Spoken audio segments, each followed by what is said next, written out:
Hello everyone, welcome back. आज हम बात करेंगे डायमेंशनल एनालिसिस और unit factor method, class 11th first chapter some basic concepts of chemistry. ठीक है, उसका ये टॉपिक है।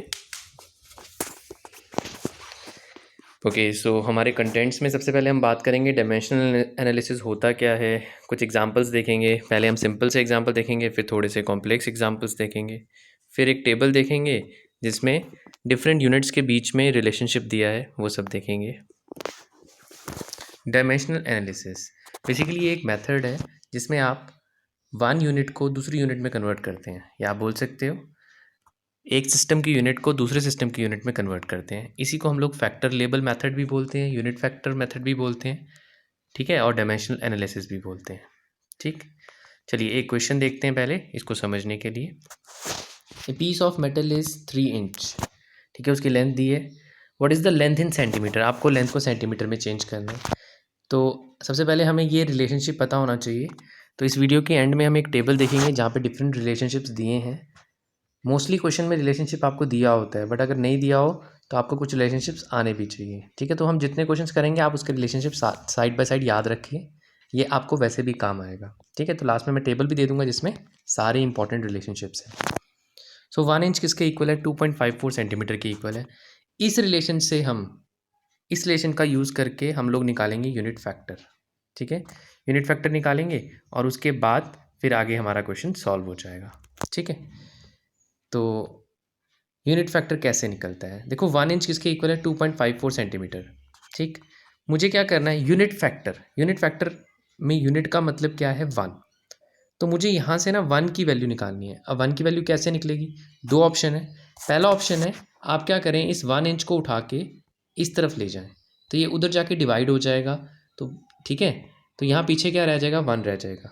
अगर आप पूरी की पूरी चीज़ को कहीं से शिफ्ट कर देते हैं तो पीछे 1 रह जाता है। ठीक, तो ये यहाँ पे क्या बच गया? 1 बच गया। ठीक है, आपने 1 इंच को उठा के आप 2.54 सेंटीमीटर के नीचे लेके गए हैं, तो आप देख सकते हैं 2.54 सेंटीमीटर के नीचे चला गया 1 इंच। ठीक है, फिर से देख लीजिए क्या किया हमने। हमें क्या चाहिए? हमें 1 की वैल्यू निकालनी है। थोड़ा अलग है ये। 1 की वैल्यू कैसे निकलनी है? 1 इंच को उठा के आप दूसरी साइड ले गए हैं तो वो नीचे जाके डिवाइड हो जाएगा। लेफ्ट हैंड साइड 1 बच जाएगा और राइट हैंड साइड क्या आ जाएगा? 1 inch divided by 2.54 centimetre divided by 1 inch, तो ये आ गया। तो 1 की वैल्यू क्या आ गई? ये आ गई 1 की वैल्यू। ठीक है, तो जो यहाँ 1 की वैल्यू है उसी को बोलते हैं यूनिट फैक्टर। अब जैसे आपने एक यूनिट फैक्टर निकाला है, किसी भी इक्वेशन में 2 यूनिट फैक्टर निकल सकते हैं। दूसरा यूनिट फैक्टर कैसे निकलेगा? दूसरा ऑप्शन है इस 2.54 सेंटीमीटर को उठा के उस तरफ ले जाएं, तो क्या हो जाएगा? 1 इंच डिवाइडेड बाई 2.54 सेंटीमीटर, और इस साइड क्या बच जाएगा? इस साइड 1 बच जाएगा। तो ये आ गया दूसरा रिलेशनशिप। ठीक है, क्या किया आपने? 2.54 सेंटीमीटर को उस तरफ ले गए, 1 इंच डिवाइडेड बाई 2.54 सेंटीमीटर 1 के इक्वल आ गया। तो यहाँ से हमारे पास दो रिलेशन आते हैं। एक ये वाला रिलेशन 1 इंच अपॉन 2.5 सेंटीमीटर किसके इक्वल है? 1 के इक्वल है। दूसरा ये relation 2.54 centimetre divided by 1 inch, वो भी 1 के इक्वल है। ठीक है, तो दोनों के दोनों वैल्यूज़ जो हैं 1 के इक्वल है, तो हम डायरेक्टली ऐसे लिख सकते हैं कि 1 इंच अपॉन 2.54 सेंटीमीटर ये 1 के इक्वल है, और 2.54 सेंटीमीटर अपॉन 1 इंच ये भी 1 के इक्वल है। तो इन दोनों को आप लोग क्या बोलेंगे? Unit factors. यही हैं आपके यूनिट फैक्टर। क्यों बोलते हैं को यूनिट फैक्टर? क्योंकि दोनों 1 के इक्वल हैं। तो पहले अभी हमने सिर्फ ये सीखा है यूनिट फैक्टर निकालते कैसे हैं। बाद में हम देखेंगे कि यूनिट फैक्टर की हेल्प से हम एक यूनिट को दूसरी यूनिट में चेंज कैसे करते हैं। अभी इस क्वेश्चन में हम इतना ही करेंगे, हम यूनिट फैक्टर निकालना सीखेंगे खाली। ठीक है, अगला क्वेश्चन देखेंगे, वहाँ पे यूनिट फैक्टर भी निकालेंगे और फिर हम क्वेश्चन भी सॉल्व करेंगे पूरा। चलिए देखते हैं एक और question. A man weighs 175 pounds, express his weight in KG. ठीक है, तो 1 केजी किसके इक्वल है? 2.205 पाउंड के इक्वल है। ठीक है, तो 1 केजी इक्वल 2.505 पाउंड, ये दिया था क्वेश्चन में, हम इसको सॉल्यूशन में यूज़ कर रहे हैं। यहाँ से 1 की वैल्यू 2 निकलेंगी। एक बार आप इसको उठा के इसके नीचे ले आएँ तो ये आ गई वैल्यू। एक बार दूसरा ऑप्शन है कि आप इसको उठा के इसके नीचे ले जाएँ तो ये वैल्यू आ गई। तो ये दोनों के दोनों यूनिट फैक्टर हैं। ठीक है, अब क्वेश्चन पे आते हैं। आपको क्या बोला है? आपको 175 पाउंड को किस में चेंज करना है? केजी में चेंज करना है। तो ये लिया हमने 175 पाउंड। इसका यूनिट जो पाउंड है इसको हटा के यहाँ पे केजी चाहिए। इन दोनों में से तो वो करेंगे कैसे हम लोग? देखो, अगर किसी नंबर को आप 1 से मल्टीप्लाई करते हैं, क्या उस नंबर में कोई चेंज आता है? नहीं आता है। जैसे 175 पाउंड है, इसको मैं अगर 1 से मल्टीप्लाई कर दूँ तो ये 175 पाउंड ही रहेगा। तो यहाँ पे यही आपने मेथड यूज़ करना है। आपने इस 175 पाउंड को 1 से मल्टीप्लाई करना है। अब 1 की दो वैल्यूज़ हैं, एक ये वैल्यू है और एक ये वैल्यू है, तो 1 की जगह इन दोनों में से कोई भी वैल्यू हम पुट कर सकते हैं। पहले क्या किया, जो आपका क्वेश्चन है उसको 1 से मल्टीप्लाई करना है क्योंकि उसको कोई फ़र्क नहीं पड़ेगा, और 1 की ये दो वैल्यूज़ हैं जो आपने ऑलरेडी निकाल ली है, जिनको आप यूनिट फैक्टर्स भी बोलते हैं। तो इन दोनों में से किसी एक वैल्यू के साथ इस 175 पाउंड को मल्टीप्लाई करना है। क्वेश्चन ये है किस वैल्यू से मल्टीप्लाई करेंगे। हम किसी ऐसी वैल्यू से मल्टीप्लाई करेंगे जिससे क्या हो, ये पाउंड वाला यूनिट कैंसिल हो जाए और केजी वाला यूनिट रह जाए। तो अगर मैं इस फर्स्ट वाले से इस वाले से मल्टीप्लाई करता हूँ तो ऊपर भी पाउंड है और इधर भी ऊपर पाउंड है, तो पाउंड कैंसिल नहीं हो सकता। लेकिन अगर मैं इस सेकंड वाले से मल्टीप्लाई करता हूँ तो देखो क्या होगा, ये मैंने सेकंड वाले यूनिट फैक्टर से मल्टीप्लाई किया, पाउंड और पाउंड कैंसिल हो गए और आंसर किस में आ जाएगा, केजी में। नंबर जैसे हैं 175 इंटू 1 करके डिवाइड करेंगे 2.205 से और यूनिट्स कैंसिल करके आप आंसर लिख देंगे, तो आपका ये आंसर आएगा। ठीक है, तो ये दूसरा ऑप्शन भी दिया है कि अगर मैं दूसरे यूनिट फैक्टर से मल्टीप्लाई करता, दूसरा यूनिट फैक्टर कौन सा था, ये वाला, अगर मैं इस यूनिट फैक्टर से मल्टीप्लाई करता तो मेरा आंसर केजी में नहीं आ सकता था, उल्टा पाउंड स्क्वायर अपॉन केजी आता। तो ऐसा आंसर नहीं चाहिए, हमें ऐसा आंसर चाहिए जिसमें आंसर किस में है, केजी में। यही क्वेश्चन में पूछा है। ठीक है, तो ऐसे हम यूनिट फैक्टर को यूज़ करके क्वेश्चन को सॉल्व कर सकते हैं। मानता हूँ ये थोड़ा लॉन्ग कट मेथड है, ठीक है, शॉर्टकट मेथड्स भी हो सकते हैं, लेकिन जब आप कॉम्प्लेक्स क्वेश्चंस पे जाएंगे तो ये लॉन्ग कट मेथड करने से आपका कोई मिस्टेक नहीं होगा, शॉर्टकट मेथड्स में मिस्टेक होने के चांसेस रहते हैं। ओके, नेक्स्ट थोड़ा सा हम क्वेश्चन देखते हैं एक और। 3 किलोमीटर में पूछा है कितने इंच है। अब यहाँ पे 3 रिलेशन दिए हैं, तो ये थोड़ा कॉम्प्लेक्स क्वेश्चन है। 3 किलोमीटर में इंच पूछे हैं, किलोमीटर और इंच में कोई डायरेक्ट रिलेशन हमें नहीं पता है, इसलिए थोड़ा सा कॉम्प्लेक्स क्वेश्चन है। तो पहले हमें पता है 1 किलोमीटर दिया ही हुआ है, ये इन रिलेशन को यूज़ करेंगे। 1 किलोमीटर किसके इक्वल है, 1000 मीटर के इक्वल है। 1 मीटर 1.094 यार्ड के इक्वल है। 1 यार्ड 36 इंचज़ के इक्वल है। इन 3 यूनिट्स को यूज़ करेंगे, 3 टाइप के यूनिट फैक्टर निकालेंगे और उसके बाद आंसर सॉल्व होगा। तो पहले पहली रिलेशन यूज़ करते हैं, ये वाली 1 किलोमीटर इक्वल टू 1000 मीटर। तो एक यूनिट फैक्टर कैसे आएगा, ठीक है, इन दोनों को एक दूसरे से डिवाइड ही करना होता है। एक बार 1000 मीटर को 1 किलोमीटर से डिवाइड किया, एक बार 1 किलोमीटर को 1000 मीटर से डिवाइड किया, तो ये 1 के इक्वल होगा। ये आ गया first unit factor. Second unit factor कैसे आएगा, ये लिया, एक बार 1 मीटर को 1.094 यार्ड से डिवाइड किया और एक बार 1.094 यार्ड को 1 मीटर से डिवाइड किया। ठीक है, तो ये दोनों 1 के इक्वल आएंगे। ये आ गया second unit factor. Third unit factor, एक बार 1 यार्ड को 36 इंच से डिवाइड करो और एक बार 36 इंच को 1 यार्ड से डिवाइड करो। ये आ गया आपका थर्ड यूनिट फैक्टर। अब क्वेश्चन क्या दिया है, 3 किलोमीटर।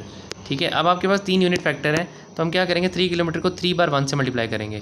किसी भी नंबर को 1 से जितनी बार मर्जी मल्टीप्लाई करो, वो नंबर एज इट इज़ रहता है। 3 kilometre multiply 1 multiply 1 multiply 1, answer 3 kilometre ही आएगा। 3 बार 1 से मल्टीप्लाई किया और 3 टाइप के यूनिट फैक्टर्स हम अप्लाई करेंगे।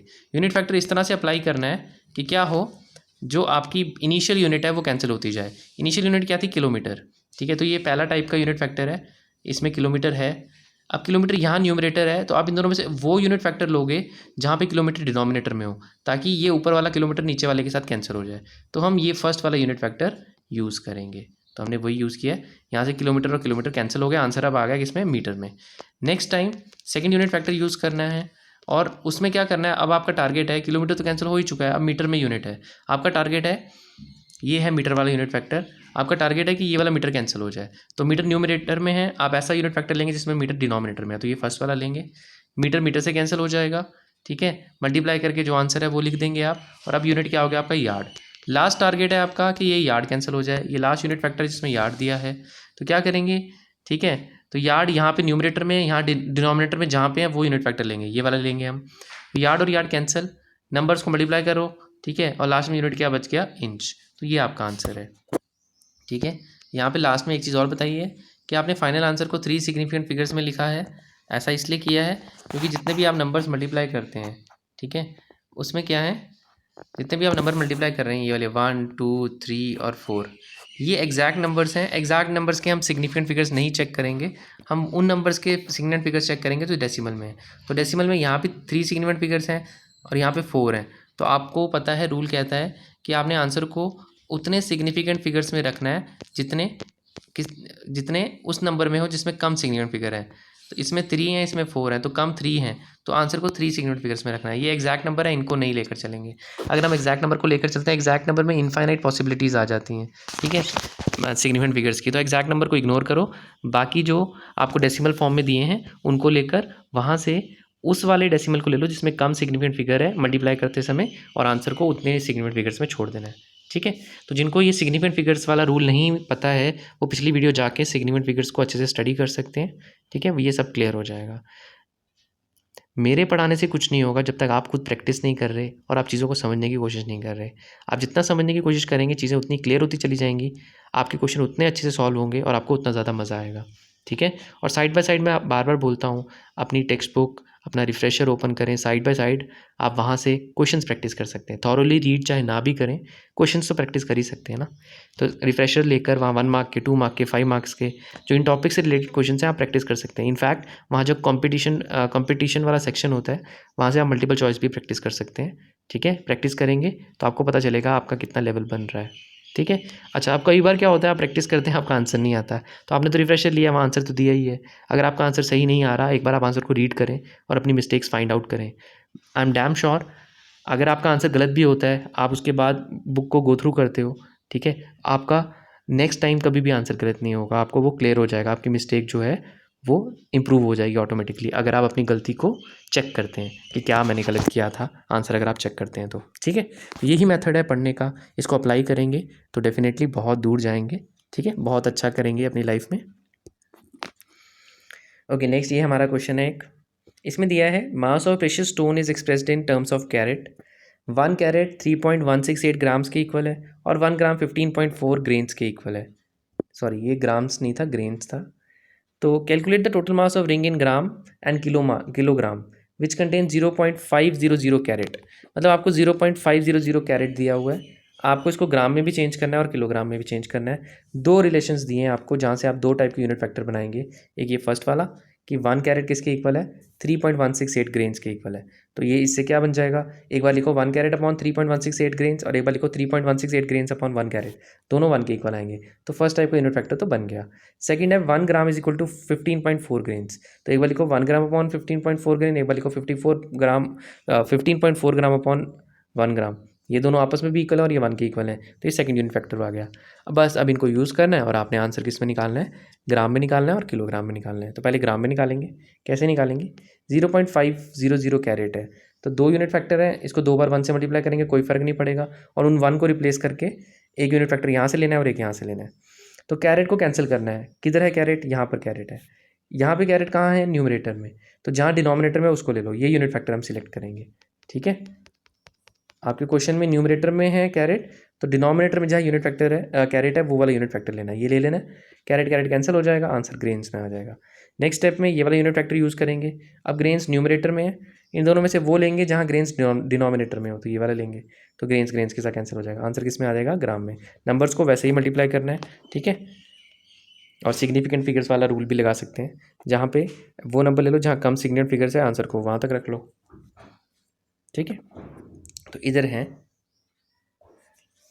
वैसे इन्होंने अप्लाई नहीं किया सिग्निफिकेंट फिगर वाला रूल। यहाँ पे 4 सिग्निफिकेंट फिगर है, यहाँ कितनी है, यहाँ 3 हैं और यहाँ कितनी है, 3 हैं।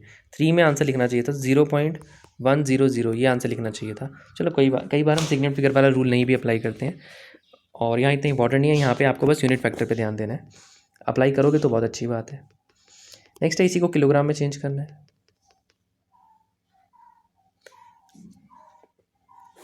इसी को किलोग्राम में चेंज करना है, सॉरी किलोग्राम, हाँ किलोग्राम में चेंज करेंगे, लेकिन उससे पहले मैं एक चीज़ मिस कर गया, यहाँ पे 7 ग्राम गोल्ड भी है। तो टोटल मास रिंग का क्या होगा, इतना ग्राम डायमंड और इतना ग्राम गोल्ड, टोटल मास आ जाएगा 7.10 ग्राम। दोनों को ऐड कर लेंगे, उसके बाद इसको चेंज करना है किसमें, किलोग्राम में। तो आपको पता है 1 किलोग्राम 1000 ग्राम के इक्वल होता है, तो एक यूनिट फैक्टर बनेगा 1 किलोग्राम अपॉन 1000 ग्राम, एक बनेगा 1000 ग्राम अपॉन 1 किलोग्राम, ठीक है।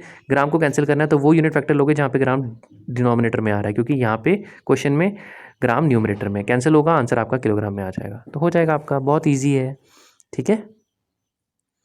एक ये लास्ट क्वेश्चन है, ये आप खुद से ट्राई करें, ये थोड़ा सा अलग है, ट्राई करें, देखें आपको समझ आता है या नहीं आता है। और ये हमारे पास कुछ इंटर कन्वर्जन्स हैं, ठीक है, जितनी हो सकती हैं याद रखें, एटलीस्ट मतलब कोशिश करें जितनी ज़्यादा याद कर सकते हैं करें, नहीं तो इस टेबल को अपने साथ रखें। अब देखो जैसे यहाँ पर कौन कौन सी यूनिट यूज़ होगी, अभी तक आपने कौन कौन सी यूज़ की, किलोग्राम ग्राम यूज़ कर दिया, ठीक है। पाउंड और केजी किया था, पाउंड और ग्राम भी कर लो, ठीक है। फिर ग्रेन्स वाला भी किया था, है ना। तो जो आपने कर लिया वो याद रखो, ठीक है। फिर धीरे धीरे जैसे आगे बढ़ते जाओगे, जहाँ पर जो जो यूनिट आता जाएगा उसको भी याद करते जाना। 1 मीटर 100 सेंटीमीटर है, 1 इंच और सेंटीमीटर लेकर लिया है। 1 फुट में 12 इंच है, ये याद रख सकते हैं। किलोमीटर में 1000 मीटर है, ठीक है। 1 यार्ड 3 फीट के इक्वल है। तो थोड़े थोड़े याद रख भी सकते हैं आप। और बाकी आप इस टेबल को संभाल के रखना।